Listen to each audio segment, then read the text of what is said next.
భారత ప్రధానమంత్రి నరేంద్ర మోదీ గారు ఈ మధ్యకాలంలో ఒక విదేశీ ఛానల్కి ఇచ్చిన ఇంటర్వ్యూ మీరు చూసి ఉంటారు. అసలు నేను ఆశ్చర్యపోయిన ఆయన చెప్పిన మాటలు విని. నిరుపేద కుటుంబంలో పుట్టారు. వాళ్ళ అమ్మగారు అంత కష్టించి పనిచేసేవారు, వాళ్ళ నాన్నగారు కూడా అంత కష్టపడి పనిచేసేవారు.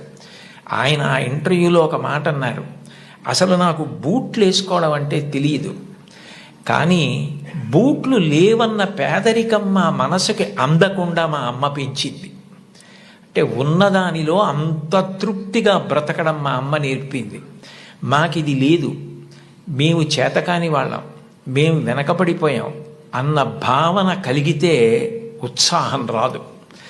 అటువంటి భావన కలగకుండా ఎప్పుడూ ఉన్నదానితో తృప్తిగా పరమ సంతోషంగా గడిపాం. అన్నదమ్ములు, అక్క చెల్లెళ్ళు అందరం కలిసి అని ఆయన ఇంటర్వ్యూ చేస్తున్న వ్యక్తి వంక తిరిగి, ఇప్పుడు మన ఇద్దరం కూర్చున్న గది కన్నా కిటికీ లేని ఒకే తలుపు ఉన్న చిన్న గదిలో కలిసి మిలిసి బతికి పడుకుని పెరిగి పెద్దవాడినైన వాడిని చెప్పుకున్నారు. అటువంటి మహోత్కృష్టమైన వ్యక్తులు కూడా తల్లికి తండ్రికి అంత గౌరవం ఇచ్చారు.